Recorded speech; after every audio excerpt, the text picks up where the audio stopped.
There is a most pitiful child in the village. He lives in a doghouse and eats dog food, and he is constantly beaten. The village chief tried to intervene several times but was scolded away each time. You can treat your own child however you want. If you have the guts, take them home and raise them yourself. Everyone could only shake their heads helplessly, until one day, a strange line of text appeared before my eyes. Don't interfere. Let him grow up, and he'll kill you all, beasts. All accomplices, supporting the massacre of the village. To save myself, I took all my savings and went to the Chin family. I'll buy this boy. 1. Chindafa's wife, Wang Suehua, gave me a once-over and scoffed. Another do-gooder trying to buy it. Fine, 50 yuan. A few years ago, after the disaster, every household was poor, and that amount wasn't exactly small, but thinking of those strange words, I still didn't hesitate. All right, perhaps seeing how straightforward I was.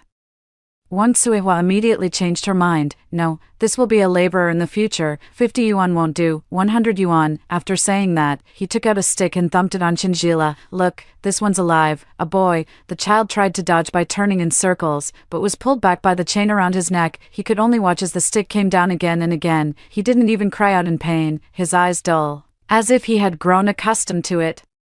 Chinjila was the child of Chindafa's ex-wife. Just by hearing the name she gave the child, you could tell she must have been an educated person. She was an educated youth from the city, named Mengyuru, and she was also a very gentle woman, but perhaps life in the fields was too harsh, so she married Chindafa during those years of hardship. I actually think they were a very mismatched pair. And I don't know what the educated youth Meng saw in him, but a year ago, the educated youth Meng ran away and couldn't be found anywhere. Chindafa then remarried, and his new wife is Wang Suehua. She doesn't like this leftover child, but because there is only this one child in the family, Chindafa values him greatly. Wang Suehua can only find various excuses to torment him, perhaps out of hatred for his wife running away. Chindafa did not stop her. Some villagers couldn't stand it and came over to try to stop her, but each time, she would curse them, saying, "You all think your bodhisattva was descended from heaven, while I'm the one with a rotten heart and lungs. I'm just the wicked stepmother. What's wrong with not liking him? You feel sorry for him, is that it? Come on, take the money, I'll give him to you, and you can raise him from now on." But the villagers couldn't even feed their own children, let alone someone else's child. Even if it's a boy, it's nothing special. Who doesn't have 3 or 5 children at home, too? Seeing how thin Chinjila was, I took a steamed bun from my pocket and handed it to him. He immediately devoured it as if he hadn't eaten for days. Wang Suehua didn't feel heartbroken. Instead, she was delighted. Today, I don't have to worry about providing meals again. The barrage of comments started scrolling again, with emotions running quite high. "You wicked stepmother, just wait. You'll be the first one to face the consequences. Woo-woo, Argila is so pitiful. Quick, save him." Remembering the ending they mentioned, I still decided to go and gather some money, even if it's just to give him a meal. It's better than staying here. My home is quite remote, located at the foot of the back mountain. This location is quiet and also convenient for going up the mountain. It's just right for my father to go hunting in the mountains. But just a month ago, my father passed away, leaving me all alone. I am 25 this year, already considered an old maid in the village, actually.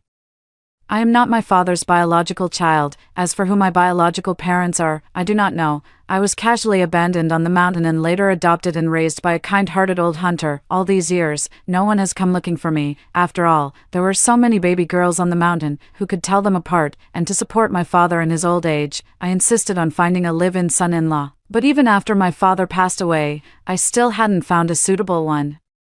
To treat and bury my father, the family's money was basically all used up. This meager 50 yuan was all I could scrape together. At night, I knocked open a small brick under the Kong. This was what my father instructed me to do before he passed away. "The guarantee your father left for you. Use it when you can't make ends meet." At that time, I was too caught up in my grief to remember this detail. Just as I expected, it was money.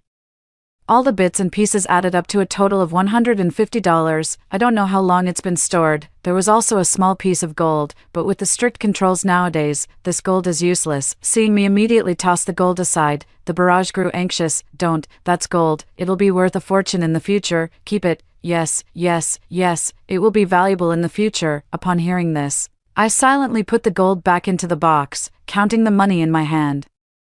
I hesitated. Actually, I could easily take the money and move to another village. They avoided the fate of being slaughtered and didn't have to care for a young child, but remembering the child's numb face, their feet simply wouldn't move. Perhaps they saw their own abandoned self in the past, or perhaps it was for the expectations of this group of strange people, or perhaps it was for my father. I wiped away my tears and kowtowed 3 times toward the courtyard. If I can truly accomplish this, please bless my father with a peaceful and happy family in his next life. Don't let him suffer the loss of his children and wife again, living a desolate life like he did in this one. I deliberately waited a few days before going to the Chin family, seeing that I could come up with so much money all at once. Wang Suiwa's eyes darted around, and she started scheming again. I turned around and walked away without hesitation. If you don't want it, forget it. After all, that child has already been beaten up by you. Spending so much money isn't worth it. Wang Suiwa quickly stopped me and whispered with Chindafa for a long time. In the end, she couldn't resist the temptation and sold Chinjila to me.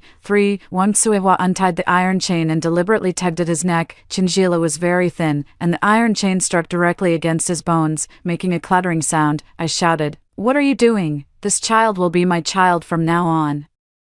I don't care how you treated him before, but if you lay a hand on him again, I'll make you regret it. Although I am a woman, I am not short in stature." He had been working in the fields all year round, so he was quite strong. Wang Suihua still felt somewhat intimidated. After all, her husband, Chindafa, was as thin as a monkey. If a real fight broke out, it was hard to say who would end up beating whom. Chinjila stood up, his clothes already torn to shreds, leaving him barely covered. Fortunately, I was prepared and took out some old clothes to wrap him up. He should be 5 years old this year, but he doesn't seem to have grown much taller. It's as if, after his mother passed away, he never grew up again. I carried him away, and he didn't react much, but I still told him, "I've bought you.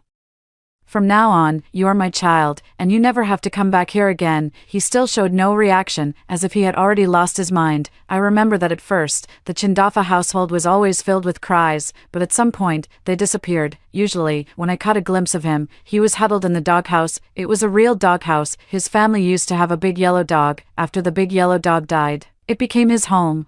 I brought Chinjila home, boiled water, and gave him a bath. He was really filthy, with long hair full of lice, but after taking off his clothes, an even worse situation was discovered. His body was covered in wounds, both large and small. Some of the skin seemed necrotic, and there were even insects crawling on it. Although I've seen many decaying animal carcasses while hunting, but when it appears on a child, I still feel a chill. The barrage is also filled with curses.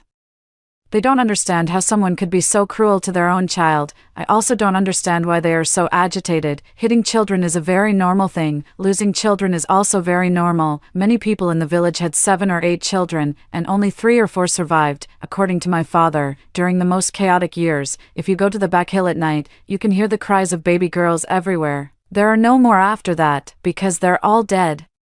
The village never lacks children. If one dies, just have another. Amid a flood of angry comments, one suddenly rose to the top. "All right, woman, I declare you spared from death." It's really baffling, making me unable to help but laugh. As the hot water poured over her, Chinjila instinctively shrank back. I asked, "Does it hurt?" He didn't answer. I wanted to pat his head to comfort him, but he dodged with a big movement. Water splashed in the basin, so I had to give up.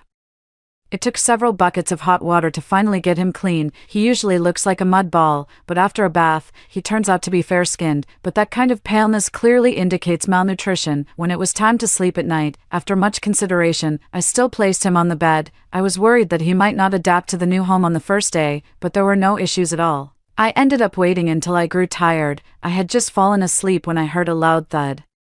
I quickly sat up and saw Chinjila lying on the floor, not even crying out in pain. He quickly got up on his own, walked to a corner, and crouched down, hugging his knees. I sighed, took out another blanket, and made a makeshift bed for him on the floor. It's late summer now, not too cold yet, so there's no risk of catching a cold from the chill. 5. When I woke up in the morning, I found Chinjila running a fever, likely due to the bath he took yesterday, which caused an infection in his wound. I had no choice but to ask the village's barefoot doctor to prescribe some medicine. That's just how it is for kids in the countryside. When they get sick, they simply tough it out. If you can tough it out, you'll live. If you can't, there's still room in the back hills to squeeze in. Chinjila was burning up with fever, his face flushed red, so I forced medicine down his throat. I also cooked some porridge made from fine rice and prepared a meat broth using the leftover scraps from hunting. I fed it all to him. He may seem slow-witted, but he never refuses anything that comes his way. The barrage of comments even gave me advice: wipe his body, make him sweat. After struggling like this for a few days, the fever finally subsided. I also breathed a sigh of relief. Chinjila finally started to look up at me, though he still wouldn't leave the room. I didn't pay him any mind. Watching him move around the house like a little animal, touching this and poking that, the bell for work rang. And I called out toward the room, "I'm going to work in the fields, are you coming?" No one replied to me, so I left food and toys in the room. It was a small rattan ball, made for me by my father himself. It wasn't very refined, but I cherished it dearly. "Old friend, it's time for you to shine, going to work in the fields." Someone immediately asked me about Chinchilla. Some said I had a kind heart, while others made sarcastic remarks about me. There were also men who heard I spent 100 yuan to buy this child. They pulled me aside to talk about marriage. "Return the child, and I'll live with you." But among all of them, he was the least attractive, and I didn't even like him. The man, embarrassed and angry, muttered, "I was doing you a favor by agreeing to go home with you, and you're still being picky." I narrowed my eyes. "What did you say? Speak up." But the man dashed away in an instant. "Tomboy, no wonder nobody wants you." I scoffed. "Coward." 6. When the bell signaling the end of work rang, I returned home. Chinchilla was still curled up in the corner under the blanket. His toys were left untouched where they were, but his rice bowl was already empty. None of that mattered. The worst part was that he relieved himself wherever he pleased, but this couldn't be blamed on him either, because the Chin family had kept him in a dog kennel, and he had always been like that. I realized this child was more difficult to handle than I had imagined. It seems he was locked up by the Chin family until something went wrong. I had no choice but to take out a wooden bucket to teach him how to use the toilet, but he remained silent, and I had no idea whether he actually understood or not. At noon, I cooked a meal, and Chinchilla still mechanically stuffed food into his mouth. When I saw his belly had bulged, I took the food away, watching his eyes follow the bowl. I explained to him, "You can't eat too much at once." He still didn't respond as usual. In the following days, we maintained this state. I went to work, hunted, and he stayed at home, until today when I came home. I noticed his change, because there are 2 oily handprints on that rattan ball that always stays in the same place. The players even know to put it back in its original spot. I think it's a good start. While hunting in the mountains at night, I came across a nest of rabbits. There was a pregnant female rabbit inside, so I brought it home. I built a rabbit hutch overnight. Early the next morning, I went to work, and when I came home and opened the door, I caught a fleeting glimpse of Chinchilla running away. On the other side was the rabbit hutch. It seems he likes the little rabbit. I think so. 7. So from that day on, I stopped putting the rabbit's food in its hutch, but outside the fence. But every time I came home, the rabbit was never hungry. I looked into the room and immediately had a mischievous idea. For the next few days, I simply didn't put out any food. On the first day, Chinchilla secretly glanced at me. On the second day, Chinchilla seemed to want to say something but hesitated. On the third day, Chinchilla was restless and couldn't sit still. On the fourth day, Chinchilla tugged at my sleeve. I asked, "What is it?" He pointed toward the rabbit hutch, wanting to pull me over. I pretended not to understand and continued with my own tasks. He grew increasingly restless, his feet tapping impatiently. A low, grumbling sound began to escape from his throat. He hadn't spoken in so long, and I didn't want to push him, guiding along with the situation. "Do you want grass?" He then nodded to indicate that he did. I took out a small sickle from the doorway, handed it to him, and pointed him in the direction. "You need to cut it from the backyard." He held the sickle handle, not leaving, just standing in front of me. Since he didn't move, I didn't move either. Perhaps seeing that I really had no intention of taking action, Chinchilla finally dragged the sickle and walked away with a clattering sound. The barrage was filled with wails. "You bad guy, not even helping our baby. It's actually quite cute." 8. First-time strangers, second-time friends. Chinchilla no longer stayed curled up in bed and started enjoying feeding the rabbits in the rabbit hutch. "This is a good thing, but you can't feed it 8 times a day." I took the grass from his hand and gave him a serious warning. "The rabbit will overeat and die." He looked at his empty hand, then raised his head and expressed his dissatisfaction to me. Still a little wild child who can't speak. I sized him up and down, saying, "You need to study, you need to, for a long time." I couldn't think of a suitable word. I could only say, "You need to turn over a new leaf." The barrage laughed heartily. "You're the one who's not human." Chinchilla also protested my statement, letting out an even angrier sound. "Everything is moving in a positive direction." That day, when I went to the river to fetch water, I didn't lock the door. After all, it's not a good thing for Chinchilla to always stay cooped up at home. I never expected something would happen in such a short time. Before I even reached the doorstep, I could hear a woman's furious roar from inside the house. "You little brat, how dare you bite me? I'll beat you to death." I rushed in immediately, only to see Wang Suihua choking Chinchilla by the neck. I pulled out the shoulder pole and gave him a whack. Wang Suihua let out a howl and started cursing. "Who dares to hit me?" I took over Chinchilla, whom she had almost thrown away, and said coldly, "Your great aunt." Seeing it was me, She showed no discomfort at all about barging into someone else's home. She pointed at Chinchilla and immediately started complaining. I came here with good intentions to see how this little brat was doing, but I never expected him to be so ungrateful. Show me your wrist. And sure enough, there's a row of deep bite marks. Look at what you've done to me. Now you're the mother of this little one. You have to take responsibility, right? If you don't pay for my medical expenses, this isn't over. I sneered and slapped her hand away. Unfinished my ass. You barged into my house and hit my child, and I haven't even settled the score with you yet. 9. Behind me, Chinchilla tugged at the hem of my clothes, pointing at the ground and crying. The pregnant mother rabbit lay on its back, groaning in pain. I glared sideways. You old hag, how dare you throw my rabbit? Wansuewa felt a pang of guilt for a moment, then quickly regained her confidence. It's just a lousy rabbit. What's more important? It or me, that little brat is just plain wicked, a thing born without a mother to raise it. Hearing this, Chinchilla suddenly became agitated. He ran to the kitchen, grabbed a kitchen knife, and came out, swinging it at Wansuewa. Wansuewa was startled and quickly ran out the door, clutching her pounding heart. You wait. Seeing that he was about to chase after her, I quickly stopped him. All right, that's enough. He suddenly seemed to lose all strength, his shoulders slumping as he said sadly, Rabbit. He can now say some simple words, though his voice doesn't sound very pleasant. I went up to check on the rabbit, and the situation was not good at all. We need to deliver the babies quickly. It took over an hour for the mother rabbit to finish giving birth. There were 8 rabbits in this litter, but 2 of them were stuck for too long and died right after birth. The mother rabbit, too, was on the verge of death. Chinchilla carried the rabbit back to his own little den, constantly feeding it water and grass, hoping it would survive, but after a night, it was still gone. In the backyard, Chinchilla dug a small pit and buried the rabbit inside. She was crying so hard. For the first time she took the initiative to bury herself in my arms. The barrage of comments was also trying to comfort him. It's okay. I was this sad when my grandpa passed away too, but separation is just a required course in life, yeah. I was this sad when my beloved pet was stewed and eaten by my mom, but I'm fine now. What kind of underworld joke is that from upstairs? I've always been curious about what kind of people are behind these strange texts. Now it seems they might also be a group of unloved children. 10. Chinchilla was in low spirits for several days, but still managed to pull himself together to take care of the newborn rabbits. I have to admire this little guy for this. He's quite a resilient kid.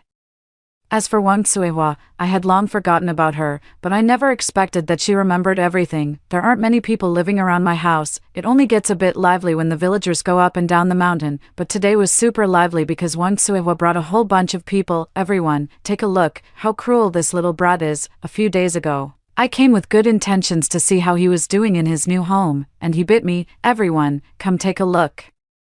Wansuewa held up her wrist and passed it around the crowd. The bite mark had already turned dark blue and purple. The villagers immediately gasped. That's a really harsh bite. Wansuewa stood with her hands on her hips, clapping and shouting. Now you all see it, don't you? Before, everyone said we were too harsh on this child, but we had no other choice. What child dares to treat their elders like this? Not beating them to death is already a sign of our kindness.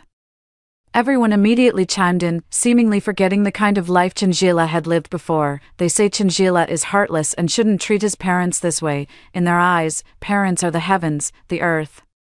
Parents hitting their children is only natural. If children dare to resist, that is an unforgivable sin. I watched Wansuewa's performance with a cold eye. What's going on? Are you looking for trouble? Wansuewa smacked her lips, as if she had found a backer and was no longer afraid. What's wrong with you, girl? Last time you hit me over a rabbit, interrupting an elder without any manners, truly a thing raised without a mother. It was well known that I was found by a hunter. Watching the people around pointing and whispering, I didn't speak, just waiting to see what they were up to. Sure enough, after a round of arguing, they stated, Jitao, your family's hunting has always been using public resources. You've been taking advantage of everyone else, which is why you've been living so comfortably. This time, your child has made a mistake, so you should contribute $50, first, to apologize for the child's ignorance, and second, to thank everyone for taking care of you for so long. I sneered. I was wondering who had come today. Turns out it's a beggar. Everyone immediately became furious and started blaming me together. Wansuewa was right. You really are an ill-mannered thing. No wonder you can't get married. Some people even tried to squeeze into the yard. You don't know how to behave. Girl, let me teach you. 11. This scene was not unfamiliar to me, my father, with his skills. lived better than the average villager. After losing both my son and my wife, many people tried to take advantage of me. After all, the village is so large, and there are always some disgusting individuals. I picked up the bow and arrows from the wall and aimed them at the crowd. The barrage of comments erupted in a frenzy, saying things I couldn't understand. That's criminal, so criminal, it's fine, it's fine. This is called justifiable defense. Wrong, this is excessive defense. But the crowd was clearly intimidated by me. Although I couldn't harm everyone, no one wanted to be the first to get hurt by me. Suddenly, a scream came from beside the wall, and I looked over. Someone was trying to take advantage of the chaos to steal the rabbit skin I had hung on the wall. It was the mother rabbit's skin. Even though it was dead, it still had to make a contribution, discovered by Chinjila. He was hit hard with a stone. The crowd that witnessed this scene grew furious once again. He really is a wolf cub, someone shouted. Could he be holding a grudge against all of us? One sentence instantly sparked a sense of crisis among everyone, and they clamored to throw Chinjila into the river. This won't do. We can't keep him anymore. What if one day he ends up harming all of us? It must be said, this was a prophetic statement. Just then, the village chief arrived, hearing everyone's words. The veins on his head were throbbing. Nonsense, utter nonsense. Don't you know this is illegal? To be honest, the village chief has been explaining many principles to us over the past few years, but many villagers didn't take it seriously. After all, in the past, the village even had the authority to carry out executions without authorization. The barrage comments expressed disbelief, but I think they're overreacting. Finally, with the village chief's mediation, everyone dispersed, leaving only one Suehwa behind for a separate talk. You wicked stepmother, it's a blessing the child finally got away from you, and now you come here to stir up trouble. Don't think I don't know what you're up to. Seeing their life getting better, you can't stand it, can you? Next time you cause trouble, I'll write a big character poster and parade you through the streets. One Suehwa was startled. If that really happened, she would have no face left to show anyone at that moment. Chindafa slowly walked out. It's all my fault for not keeping my wife in check. I'll definitely educate her more when we get back. Then, as if explaining to me, your aunt is also worried that a young girl like you wouldn't know how to take care of a child. After all, Gila is a difficult child to discipline. Otherwise, I, as his father, wouldn't have treated him that way. We're just concerned about you. As the saying goes, you don't hit someone who's smiling. The village chief couldn't say much more, but I'm different, I have no manners. I raised my hand and slapped him. She only hit her, not you. What are you pretending for me? If it weren't for your tacit approval, how could a stepmother abuse a child right under your nose? I always said that Meng Jiqing was blind to have taken a liking to you back then. You really think you're something special. 12. After seeing them off, I felt a headache coming on. A single woman alone is already enough to attract unwanted attention, and now there's a child too. But looking at Chinjila's innocent eyes, I didn't say anything more. I just ruffled his hair and gave him a reminder. Don't hit people randomly from now on. My daily routine is working during the day and hunting small animals in the mountains under the cover of night. Chinjila's life consists of feeding rabbits, daydreaming. Feeding rabbits, and daydreaming. Even the barrage comments can't stand it anymore. Living so leisurely, are you trying to get yourself killed? Send him to school, please. Going to school is a luxury, not to mention the extra expenses. The main issue is that there is no school in our village, and the school in town is very far away. Besides, going to school isn't really useful anyway. Even the educated youth who studied have come to the village to work in the countryside. Bullet comments, no, going to school is useful. In the future, when policies change, college graduates will be highly sought after. Let your child go to school, even if it's just a vocational college, and then take the civil service exam. They'll never have to worry about food and drink for the rest of their life. Exactly. Never go work in a factory. Those factories will shut down in a few years. The barrage of comments was all saying things completely different from the current situation. I frowned in thought for a long time, but still couldn't quite understand. However, that's all in the future. Right now, Chinjila's situation isn't really suitable for going to school alone. Fortunately, he's willing to go hunting in the mountains with me, which also expands the area where he can be active a bit. I made him a smaller bow and arrow, not very powerful, at most capable of hunting a small rabbit. Chinjila liked it very much and eagerly drew the bow. The arrow jumped in the air and then fell straight down in front of him. He eagerly picked it up again. There's almost no one going up the mountain at night, and with me watching from the side, there's no need to worry about hurting anyone. At that moment, a comment popped up on the screen, never make a vow, or you'll end up eating your words. I didn't understand at first, but soon, reality taught me the meaning of those words. 13. Ah, a scream from the bushes snapped my attention back. Chinjila, what did you do? I swear, that was the most excited and fluent sentence he's ever spoken so far. I shot him in the butt. What? How could he cause such a big mess? I craned my neck to see, but the night was too dark, and the person was lying face down, so I couldn't make out who it was. I had no choice but to turn my head and ask Chinjila, whose butt did you hit? He became even more excited. My dad's. After saying that, he took out another arrow, clearly intending to shoot again. I quickly stopped him, picked up the person, and ran. All right, stop causing trouble for me. Tonight is destined to be a sleepless night. There's no need to think about it. Chindafa will definitely come looking for trouble tomorrow. Sure enough, shortly after dawn, he was carried by a few people and knocked on my door. The door wasn't locked, and it swung open as soon as they pushed against it. In the courtyard, I sat on a bench, holding a large knife in each hand. I stood ready for battle. Chindafa covered his buttocks and pointed at Chinjila, shouting, Chinjipao, don't you dare shield this little wolf cub today. I'm going to finish him off. I find him ridiculous. You took my money and now you want to kill my child. Chindafa, has your brain been hit by a sow or something, or do you regret it, planning to give the money back? Returning the money is impossible. Chindafa has already spent most of it. I bought a bicycle as soon as I got the money and showed it off in the village for a long time. Once Suewa shouted from the side, all right, don't say so much to her, these girls are short-sighted, we'll teach them a lesson today. After saying that, she rushed forward, and the knife in my hand was extended. No need to stand up, just reach out and slash. Once Suewa let out a cry as her arm was slashed, blood gushing out. The barrage instantly filled with a flurry of emoticons. Ah. Are you guys really fighting for real? Alright, I've heard that the village used to use explosives in fights, and now I believe it. I think they're acting strange, with a bunch of strong men on the other side. If I don't get serious, even if I get killed, no one will seek justice for me. 14, with two large knives blocking in front of me. For a moment, no one could get close, but there are too many of them, and I can't hold out for much longer, so I took out my secret weapon.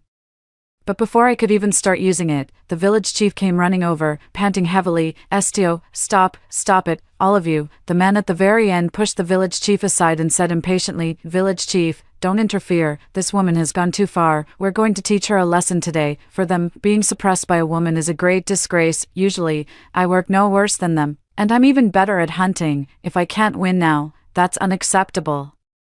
I wouldn't have the face to show myself if word got out. The village chief was getting on in years, but he had fought in wars when he was young, and when he got serious, he could be quite intimidating. Otherwise, how could he keep this village full of troublemakers in line? He raised his hand and slapped him, cursing, still think it's like the old days, do you? How many times have I told you, don't move or fight with knives? Hurting people is illegal, and you'll go to jail.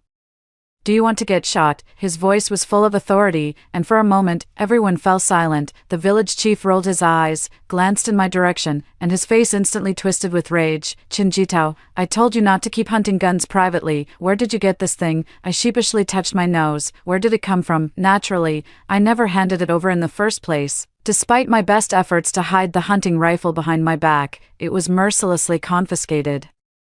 Then everyone was subjected to criticism and education. 15. I listened to the village chief rambling on with his lecture. I let out a big yawn, holding Chinjila as I grew drowsy. By accident, I made eye contact with the burly man across from me, and both of us rolled our eyes impatiently, but unexpectedly, Chinjila was listening attentively, and suddenly raised his hand to ask a question. Killing is illegal, and you'll get shot for it, right? The village chief nodded approvingly. Well said. Gila has been listening attentively, but the next second, he couldn't bring himself to praise anymore, because he saw him pointing at Chindafa and shouting loudly, then I'll report him, he killed someone. Wow. Instantly, everyone was wide awake, their eyes wide open. What? Someone died? Who died? Who killed someone? Did you kill someone? How long has he been dead? Just died. Finally, through Chinjila's identification, the remains of Meng Jiqing were actually discovered beneath the Chen family's doghouse. It turned out she never ran away. She was beaten to death by Chindafa, and Chinjila saw it in his sleep, enduring it for so long before finally breaking out. They are all ruthless people. When the educated youth in the village found out, they were all furious and demanded to call the police. Someone protested. Do you have to go to jail for hitting your own wife? A female educated youth spat in disgust and said bitterly, have you forgotten how you treated us when Meng, the educated youth, ran away? They all say we educated youth are restless, looking at us with disdain, finding fault with everything we do. We were assigned the hardest and dirtiest jobs, not treated as human beings, so it was you who harmed the person. Just you wait, this isn't over. Other educated youths also chimed in, yes, we must seek justice for Comrade Meng. We came to the countryside to support construction, not to be mistreated. 16. The two sides argued noisily until the village chief finally made the decision, call the police. One was to give an explanation to the educated youths, and the other was to deter the villagers. In recent years of legal education, few have taken it to heart, but this time, everyone is scared. Oh dear. They really are going to execute by firing squad. It's over, we can't even hit our own wives anymore. There's no justice. Oh, we can handle it ourselves, no need to bother the police. In the end, both Chindafa and Wang Suihua were arrested, because she was also a murderer, an accomplice. These are things the bullet comments don't know. When the couple was executed, Chinjila held Meng Jiqing's ashes and cried incessantly, Mother, I have avenged you, with the obsession in his heart finally released. Chinjila also called out to me for the first time, Mother, let's go home. Because of this matter, the villagers subtly began to exclude us, so, a few years later, as policies changed, following the guidance from the bullet comments, we left the village and headed south to start a business, officially breaking away from this place. The so-called village massacre tragedy naturally never occurred. Today is the day I moved into my new home, and I cooked a lot of dishes: braised chicken with soy sauce, braised pork ribs, oil-braised prawns, cola chicken wings, milk tea. All the dishes were taught to me by the bullet comments. I'll just have a little bit, 2 prawns, 1 rib. Thank you, Mom. Mouse holding a bowl. JPG, I want some too. I want some too. 2 chicken wings. Chinjila was also very happy to see so many dishes when he came back from school. He's at an age where he's growing, so he eats a lot. He was just a bit puzzled by the extra bowl and chopsticks on the table. Who are these for? A group of lovely older brothers and sisters. After hearing the first story above, what are your thoughts? Feel free to share your opinions in the comments section. Next, there is another similar story. Let's continue to see. My sister was pregnant and drugged me. She gave birth to twins. And my brother-in-law threw me into the sea to drown. I was reborn before my sister drugged me. In this life, I became the stepmother directly. 1. After my sister became pregnant, my brother-in-law returned from a business trip. His gaze was so sticky it made me uncomfortable. At night, the sounds of their intimacy echoed from the room. After my brother-in-law left, the nanny tried to stir up trouble, but my sister stood up for me. She called me into the room and said with a smile that it was time for me to find a boyfriend. But I know all too well that after these words in my past life, I was drugged and had an affair with my brother-in-law. As a result, I became pregnant unexpectedly, but my brother-in-law lured me onto a cruise ship under the guise of a trip and pushed me into the sea. Cold seawater flooded my nostrils, and as I looked into his ruthless eyes, I died in despair. In this life, I will never repeat the same mistakes. 2. After my sister got pregnant, my brother-in-law came home more frequently. His eyes always lingered on me, his behavior was ambiguous, and he addressed me with affectionate nicknames. The casual touches made me feel disgusted and scared. The little nanny always glared at me fiercely, scolding me for seducing my brother-in-law, while my sister's smile concealed her disgust. In my previous life, I was too naive to see through my sister's schemes. In just 2 more days, she would drug me and push me into the abyss.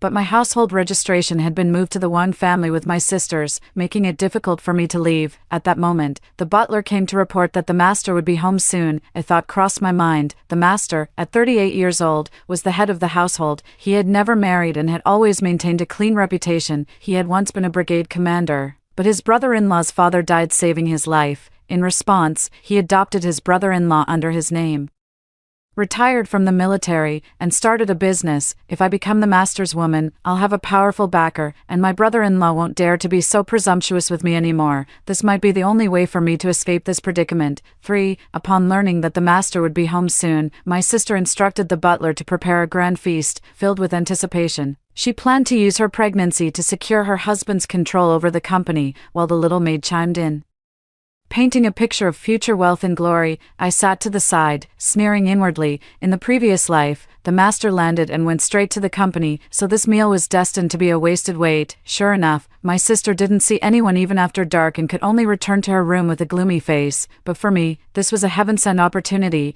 In my previous life, the series of strange actions the master took after being brought home now became my guide.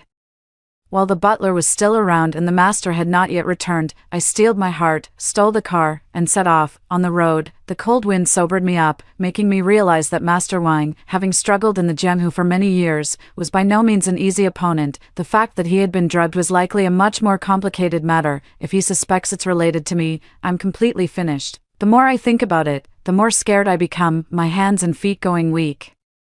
But when I think about how tomorrow my sister will drug me and send me to my brother-in-law, I grit my teeth and decide to go for it. For, eager to get close to the master, I was met with a closed door, filled with despair. Suddenly, there was a fierce sound of arguing and fighting not far away. I looked closely and saw that the person being chased was actually the master, so I decisively started the car and rushed over, shouting, "Master, get in the car!" After a series of thrilling maneuvers, I successfully rescued the master. I watched him with flushed skin and drenched in sweat, fully aware that he was under the influence of an aphrodisiac, yet I pretended not to know. I took out a wet wipe and gently wiped his sweat, deliberately making all sorts of seductive moves. The tragic experience of being drowned by my brother-in-law in my past life left me fearless. I mustered up my courage, confessed my feelings to the master, and boldly revealed my figure. Although the master initially tried to restrain himself, under my continuous teasing, he ultimately couldn't hold back. That night, I used every trick in the book, hoping only that he would protect me. After it was over, I was both exhausted and satisfied, thinking that I finally had someone to rely on. 5. The master settled me in a hotel and hurriedly left. I hadn't rested for long when my sister's relentless phone calls started.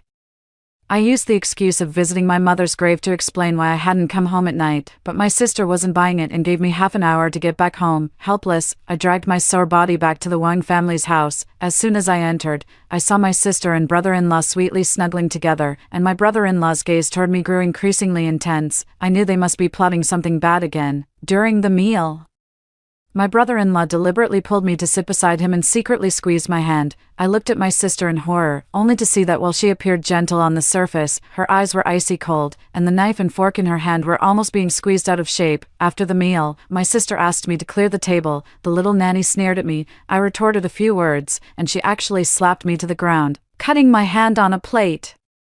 It was only then that my sister came out to mediate, but anyone with eyes could see that she was deliberately indulging her. I forced myself to suppress my grievances and anger, pretending to be magnanimous and forgiving the little nanny, but deep down, I knew this was just the calm before the storm. My sister and brother-in-law would definitely not let it go. As for the master, I have no idea how he will handle our relationship, and I am at a loss about what to do next. 6. Butler. She announced the master's return. A smile spread across my sister's face as she gently patted her belly and asked me to join her in welcoming him. Upon arriving at the east garden of the estate, I saw numerous bodyguards, with Butler Dong reprimanding them for failing to protect the master. My heart skipped a beat. Has the master been injured? Wasn't he perfectly fine when he sent me to the hotel? Steward Dong saw us, his gaze lingering on me for a moment before he smiled and welcomed my sister inside. I was filled with confusion. In my previous life, the master only found out about my sister's pregnancy half a month later. Could it be that this time it happened earlier? As soon as I entered the door, an aggressive gaze shot toward me,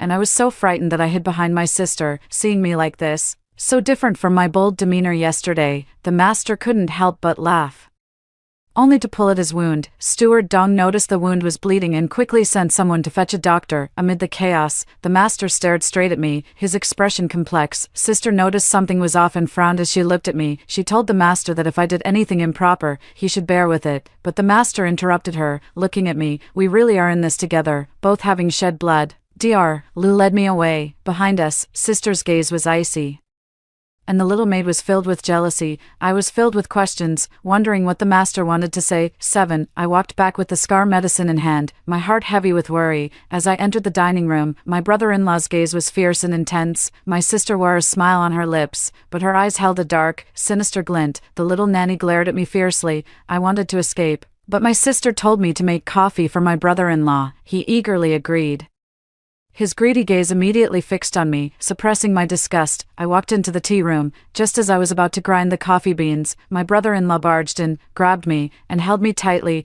I struggled desperately in terror, my nails turning pale, but I couldn't break free at all. In desperation, I shouted, "Don't touch me, I already belong to the master." The voice was particularly clear in the silent night. My sister quickly walked in with the little maid.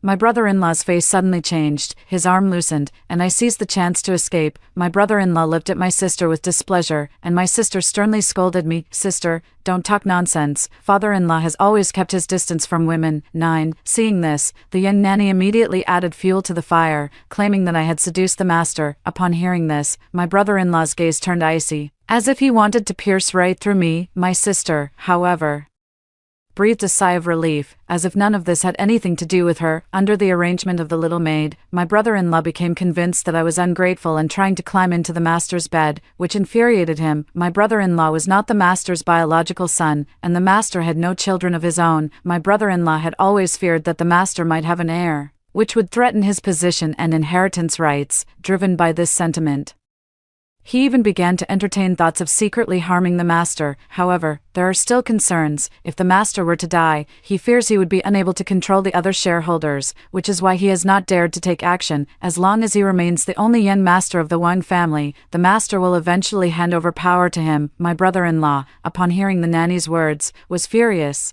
He slapped me to the ground, causing my mouth to bleed.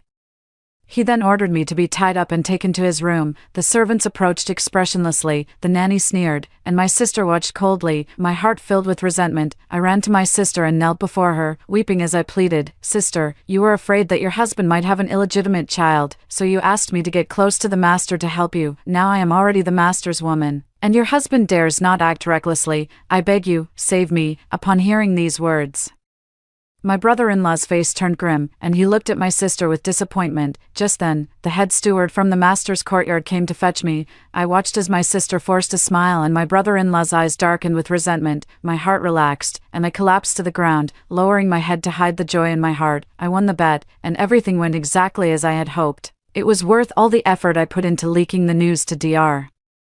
Lu that my sister intended to give me to her husband. Now, my brother-in-law's clever plan has failed, and he has been outsmarted by his own wife. This thorn has likely taken deep root in his heart. 10. Before leaving, my sister looked at me meaningfully and said, "Jiao Jiao has grown into a young lady." I smiled and nodded. "Thank you for taking care of me all these years, sister." The young nanny spat fiercely on the ground, her eyes filled with jealousy and resentment. "You little vixen. Don't think you can get rid of us like this." I carefully followed Butler Dong to the east courtyard. Seeing the blood at the corner of my mouth, the master couldn't help but frown. "You troublesome girl, you really don't let anyone rest easy." I lowered my head slightly, not letting the tears in my eyes fall. His voice slightly choked. "I've worried you, sir." The master examined me for a moment, sighed, and signaled for the butler to bring the medicine. "Come here, let me take a look." The master's tone softened considerably. I sat awkwardly in the chair, looking up at the master. The master's movements were exceptionally gentle as he carefully wiped my wound. "Does it hurt, girl?" Looking into the master's focused and affectionate eyes, I nervously shook my head. "Master, it doesn't hurt." The master looked at me and suddenly smiled. He gently pinched my chin, leaned down, and lightly pecked the corner of my mouth. Of course, the master doesn't feel any pain. The master's fingertip rubbed against my chin, drawing closer to me bit by bit. His warm and ambiguous breath brushed against my face. I couldn't help but murmur, "Master." His fingers pressed slightly, and I received the kiss he bestowed. His kiss was so deep and heavy, it left me breathless, my eyes shimmering with tears, fingers clutching at his sleeve, twisting, and then letting go. The butler was standing right there, making me both nervous and excited. "Don't be afraid," he reassured me, then leaned down to kiss me gently. "Stay by my side from now on." He picked me up and carried me towards his room, listening to his strong and powerful heartbeat. I gently closed my eyes. 12. The sun was gradually setting in the west when I slowly woke up. The refreshing sensation on my body took me by surprise. I slowly sat up, only to realize that my clothes had been changed into soft silk pajamas. I walked out of the room, and a servant looked at me with a smile. "Miss, you're awake. Would you like to have a meal now?" she asked softly. I nodded and followed her to the restaurant. The dining table was laden with delicious food, its enticing aroma filling the air and whetting the appetite. As I savored the delicacies, my mind couldn't help but wander back to the gossip I had overheard on the way. "Xiao Tao, did you say the yen master was made to kneel all night?" I casually brought up the topic. Xiao Tao didn't seem to notice my intention as she approached me. He whispered, "Yes, miss, I heard the yen master was severely scolded by the master and was even made to kneel all night." Hearing this, my appetite suddenly increased, and my mood lifted. However, the good mood didn't last long. I was leisurely feeding the fish in the pond when I was suddenly pushed hard from behind. Plop, I fell into the water, caught completely off guard. A bone-chilling cold instantly spread throughout my body, and I couldn't help but shiver. Memories from my past life flooded back, and a sense of fear once again enveloped my heart. Just as I was about to lose consciousness, someone pulled me out of the water. Seeing it was the master, I held him tightly, the fear and cold in my heart seeming to find a refuge in that moment. The master held me firmly, his eyes filled with worry and anger. Go and capture them. The master's voice was low and powerful, carrying an unquestionable authority. 13. I nestled in the master's embrace, the fear in my heart receding like the tide. In its place was a sense of security I had never felt before. I looked up with a pitiful expression. My eyes slightly reddened, my voice trembling. Master, I'm scared. The master held me tightly, his voice steady and firm. Don't be afraid, I'm here, soon. Several guards escorted the little maid over. Her face was pale, and she glared at me with gritted teeth. You damned vixen, you got the yen master punished. You should be thrown into the water and drowned. It's a shame you're still alive. It's a sign that heaven has no eyes. Silence, Xiao Tao shouted angrily, kicking the little nanny into the water.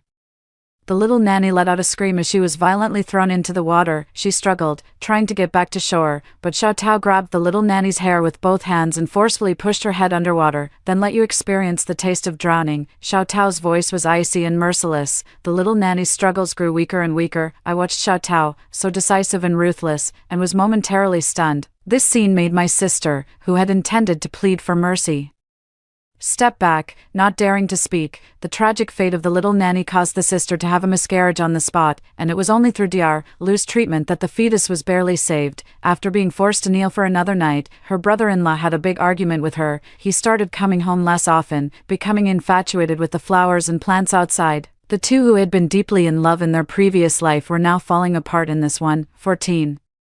Stepping out of the bathroom, I found the master waiting for me. I stood there awkwardly, feeling uneasy. The words spoken by the little nanny before her death made me fear that the master might misunderstand me. Just as I mustered the courage and prepared to walk toward the master, he got up first, gently pulling me to sit on a nearby chair. He picked up the hairdryer and gently dried my hair for me. I looked at the master in surprise, feeling a warm surge in my heart. Girl, from now on, as long as I'm here, no one will bully you again. The master's promise brought tears to my eyes instantly. I tightly wrapped my arms around his waist and burst into sobs. The master gently stroked my head over and over, trying to comfort me. I lifted my head, blushing shyly as I looked at the master. Thank you, master. The master gently wiped away my tears and teased with a smile. What a little crybaby. So, how are you going to thank me? I stared blankly at the master, at a loss.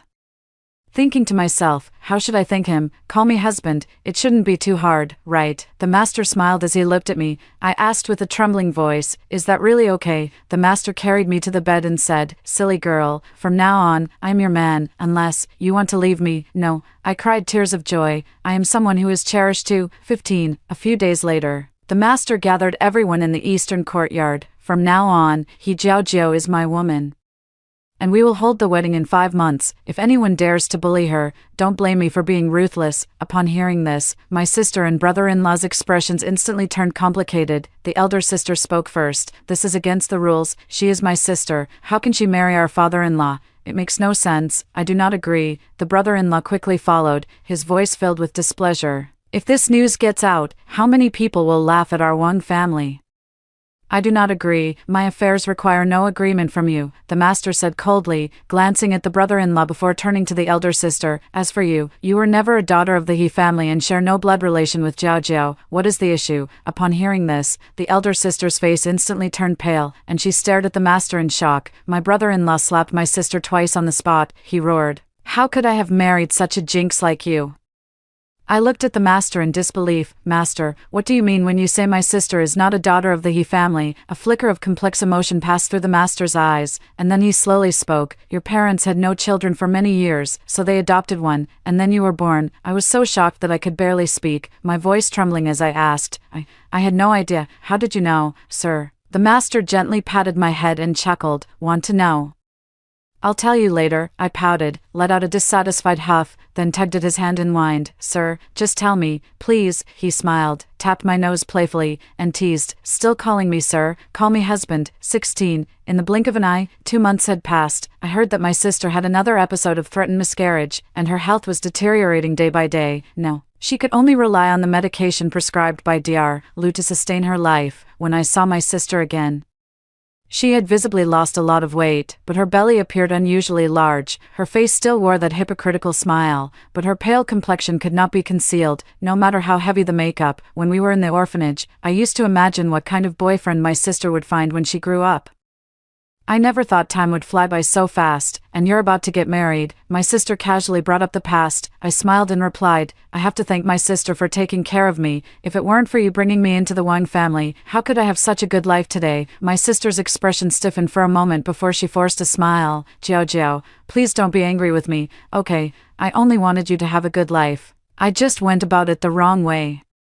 She pushed her sleeve up. Jiao, do you still remember this scar? Seeing that scar, tears instantly streamed down my face. This is the mark left when my sister rescued me from the fire when I was 6 years old, accidentally getting burned herself. But why does the sister who loved me so dearly back then now want to harm me at every turn? Why? I couldn't control myself and started screaming at my sister. Tears also streamed down my sister's face as she choked out, I'm sorry.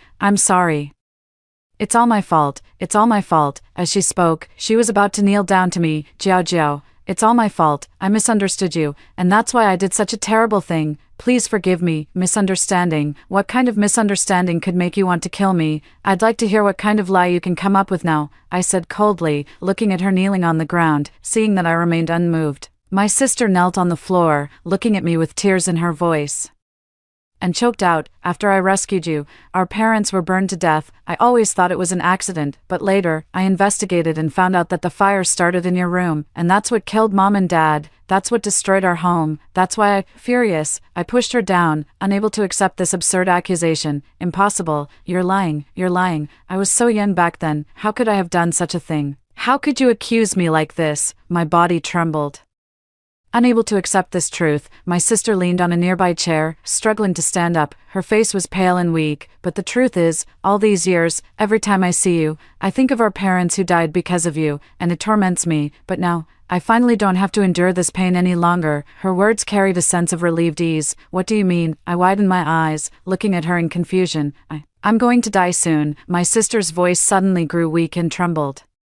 I don't want to be hated by my only family member before I die, so I hope you can forgive me. As she spoke, she took out a set of jewelry and handed it to me. Jiao, you're about to get married, and as your only sister, I don't have anything good to give you. I could only buy a set of jewelry. I hope you won't mind. I threw the jewelry to the ground fiercely, tears and anger intertwined. Good people don't live long, but the wicked live for 1,000 years. I don't believe you'll die.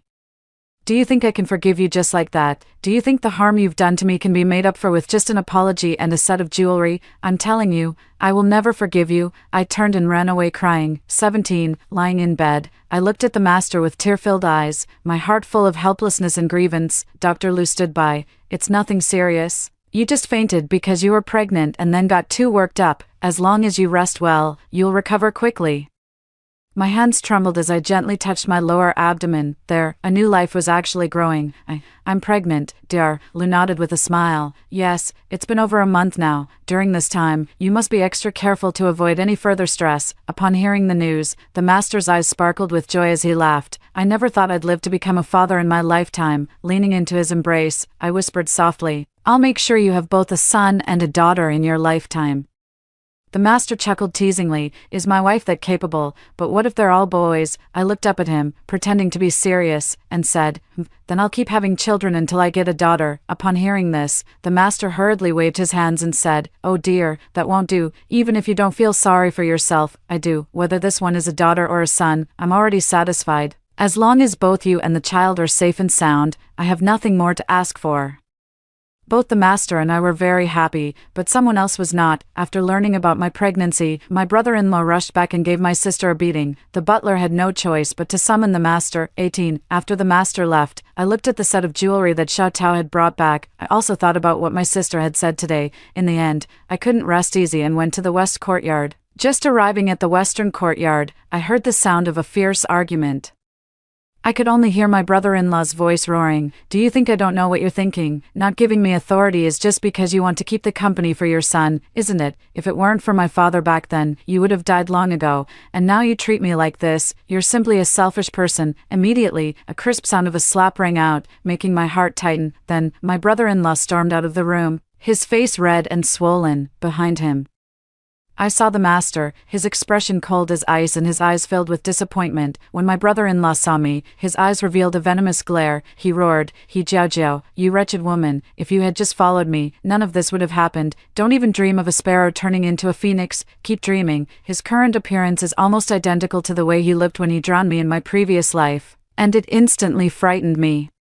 The master quickly rushed forward and pulled me into his arms. He glared at my brother-in-law, his eyes flashing with a fierce light, and shouted angrily, You scoundrel! The master kicked my brother-in-law away. My brother-in-law fell to the ground, pinned down by the house servant, struggling angrily. His eyes were filled with intense hatred, fixed firmly on me and the master. His gaze was full of anger and resentment. The master's face turned ashen, his expression even more disappointed. He spoke coldly, Lock the young master in the dark room and keep a close watch on him. He is not to be released without my permission. The servants immediately complied, dragging my brother-in-law away in a disheveled state. I stood where I was, watching as my brother-in-law was taken away, my heart churning with turmoil. In my previous life, I had been just as helpless and disgraced. However, no, I have him by my side. 19. I went to my sister's room. My sister lay quietly on the bed. With an four drip hanging by the bedside, her face was pale, yet she still managed to force a faint smile. Sister, thank you for coming to see me. Seeing that she was still alive, I breathed a sigh of relief. Although I no longer hate her, I cannot forgive the harm she has done to me. My sister smiled and said, I left some things at the welfare home. After I'm gone, you can go and take a look. I turned around, looking at her with a cold gaze. Keep your things for yourself. Don't try any more tricks. I won't fall for them. Sister, do you really hate me that much? Her voice trembled slightly, an indescribable feeling welled up inside me. Hate? No, I don't hate you. I just feel that there's no longer any connection between us, your life or death, your belongings, none of it has anything to do with me. After saying that, I left the room without a moment's hesitation. 20. I tossed and turned, and in the end, I decided to go to the welfare home. As soon as I walked through the door, Mother Zhang warmly greeted me. Oh, Jiao, you've really changed so much as you've grown up. Back when your sister brought you here, you were still a little girl with a baby voice, and now, in the blink of an eye, you've become a graceful young woman. I smiled slightly, responding to Aunt Zhang's enthusiasm. I looked around, but my heart was filled with complex emotions. This welfare home holds too many memories for my sister and me. Those days were tough, but my sister always did her best to protect me, making me feel the warmth of home. At this moment, standing here, I can still hear the laughter and joy we once shared. Aunt Zhang, I came to see the things my sister left behind. I finally spoke, breaking the silence. Aunt Zhang was taken aback for a moment, a flicker of sorrow passing through her eyes. Then she nodded and said, your sister left so soon. Wait here for a moment, I'll go get them for you. I didn't explain the fact that my sister is still alive. After Aunt Zhang left, my gaze involuntarily fell on the old photo hanging on the wall. It was a photo of me and my sister, those moments of joy, sorrow, and arguments flashed through my mind one by one, as if it were yesterday. As I thought about it, tears couldn't help but fall. I have to admit, no one can replace my sister's place in my heart. Why is the little girl crying? Aunt Zhang's voice interrupted my thoughts. I quickly wiped away my tears, turned around, and took the box she handed to me. Your sister left this box for me, asking me to give it to you when you came. Aunt Zhang's voice carried a hint of a sob. I held the box and left this place of sorrow. 21. I angrily threw the box hard in front of my sister's bed. Out of control, I shouted, none of this is true. Tell me, all of this is fake. Seeing my angry outburst, my sister struggled to prop herself up. Sister, listen to me. Her voice was faint and trembling. I angrily interrupted her. You can't stand to see me living a good life. So you forged these documents to make me suffer, right? My voice echoed in the room, filled with endless sorrow. My sister looked at me, her eyes full of pain and helplessness. She suddenly began to hit herself. It's all my fault. I should have taken these secrets to my grave. I'm sorry, Jiao. Please just pretend you never saw any of this. She choked out the words, reaching out to hide the documents. I stood there stunned, grabbing her arm as tears streamed down my cheeks, crying bitterly. He said, no, this can't be true. How could the master be my father's murderer? You're lying to me. You must be lying to me. I suddenly stood up, ready to go find the master and ask for the truth. Seeing this, my sister quickly grabbed hold of me. Her voice was filled with anxiety and fear. Jiao, calm down. If you go ask him like this, wouldn't you be walking right into a trap? If anything happens to you, how will I explain it to Mom and Dad when I see them down there? I angrily shook off her hand, tears blurring my vision. No, he won't hurt me. That's what he said. My sister grabbed me again, her eyes filled with worry and helplessness. She spread out the documents and pointed to the evidence on them, saying, "Isn't this enough proof?" I bit my lower lip tightly, tears falling once again. My sister held me close, tears also streaming down her cheeks. "I know you're in pain right now. Back when I mistakenly thought you were the one who caused our parents' death, the inner turmoil and agony. I understand it all too well." I shook my head and struggled, looking at my sister with a glimmer of hope. "What if it's all a misunderstanding?" Sister fell silent for a moment. "I'll go with you. If he tries to harm you, I'll use my life to stop him." "No." I shook my head, wiping away my tears. "You're not a daughter of the He family to begin with. This is between him and me. You don't need to get involved." 22. I sat alone under the tree, lacking the courage to step into the east courtyard. Dr. Lou happened to pass by and saw me. I looked up and asked, "Dr. Lou, how many years have you been serving the Wang family?" Dr. Lou thought for a moment and replied, "It's been over 20 years. Over 20 years, that long?" I asked in surprise. Dr. Lou nodded and added, "However, 13 years ago, this was still the Qing family's estate. It only later became the Wang family's." Hearing this, my heart trembled. 13 years. This timeline is so close to the persecution and separation of my parents. Could it really be, as my sister said, that the master plotted to kill my parents, then using my family's wealth to rise up, eventually buying this estate? Returning to the eastern courtyard, Xiao Tao hurriedly came forward to greet her. "Madam, where have you been? I've been looking for you all this time." Her voice carried a hint of anxiety. I was in a bad mood at the moment, so I asked with emotion, "Are you keeping an eye on me?" Upon hearing this, Xiao Tao's face immediately turned pale, and she quickly waved her hands to explain. "Madam, how could you think of me that way? I was just worried about you, afraid something might happen to you." I took a deep breath, calmed my emotions, and said, "Xiao Tao, I'm tired and want to rest. Let me know when the master returns." 23. Under the hazy moonlight, the master walked in, his gaze gently falling upon me. "Darling, who upset you? Tell me, I'll stand up for you," he asked softly, his tone filled with concern. I stood up and looked at my husband.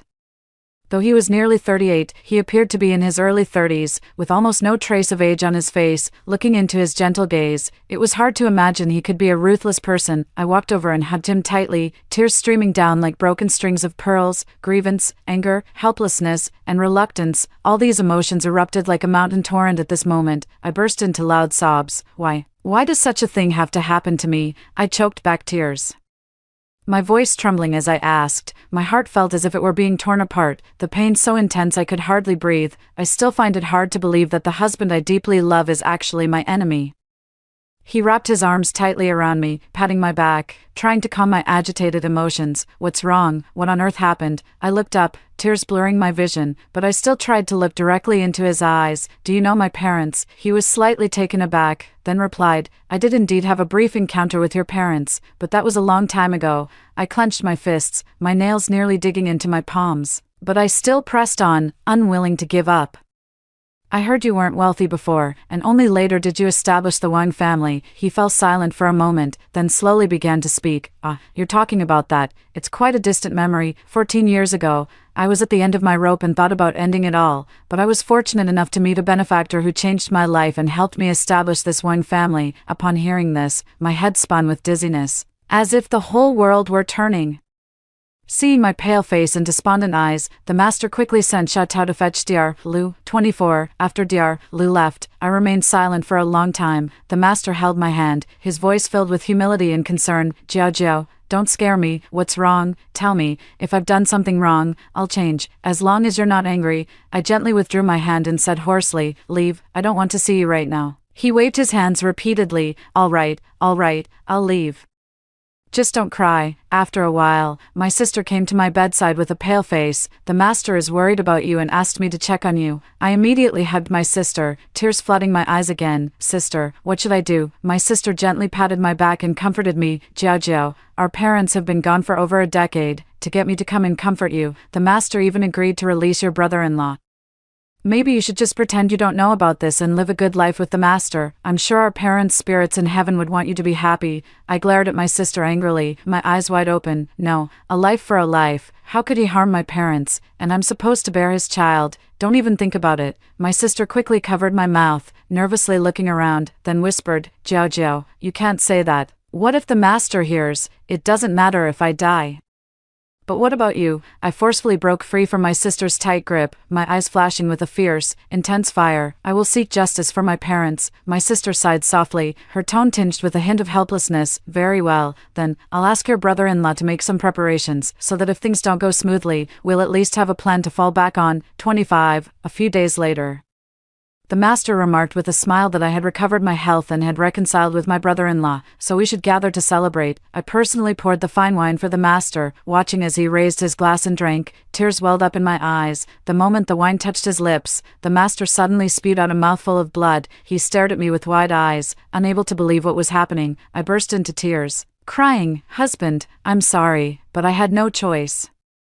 As I spoke, I too felt a metallic taste in my mouth, and blood began to trickle from the corner of my lips. I struggled to stand up, staggering to the master's side. "I love you, and I am willing to go to the underworld with you, but the deep-seated blood feud compels me to seek revenge." The master flew into a rage, throwing me to the ground. "Haven't I been good enough to you? How dare you poison me?" Tears streaming down my face. I looked up and questioned, "You were good to me.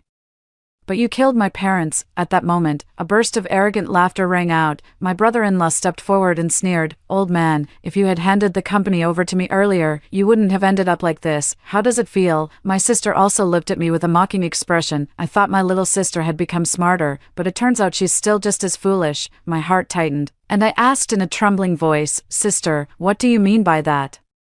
She burst into laughter. "What do I mean? I set the fire that killed your parents. Do you understand now?" I couldn't believe it. "Why, they were your parents too." A flash of venom crossed my sister's eyes. "They deserve to die. Since they adopted me, they shouldn't have given birth to a disaster like you." My voice trembled as I asked, "If you hate me so much, why did you save me, even leaving a scar?" She pointed to the scar on her arm, her smile growing even more sinister.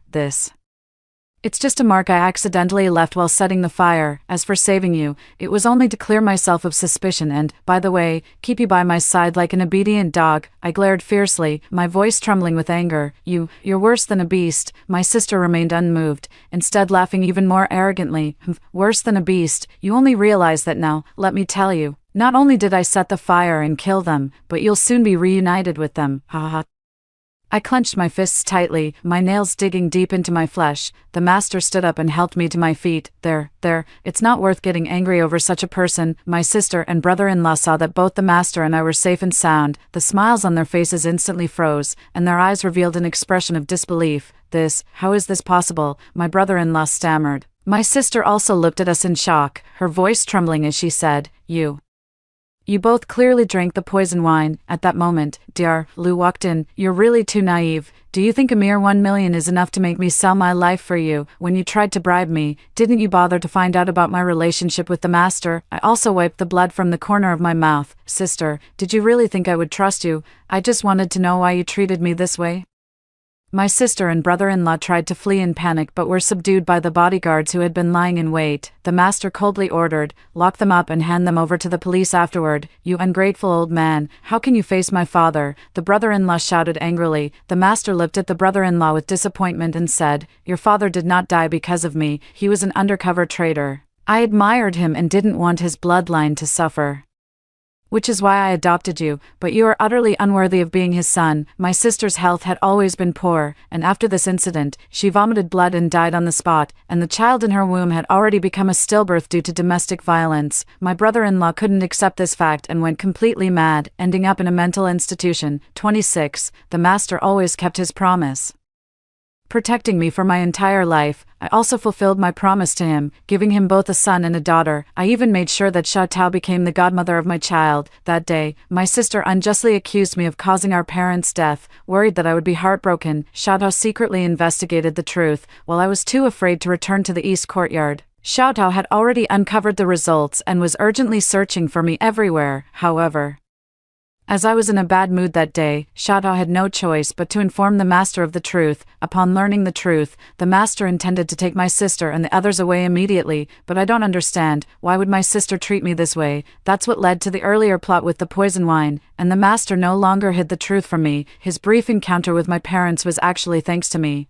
back when he was in a desperate situation and contemplating ending his life.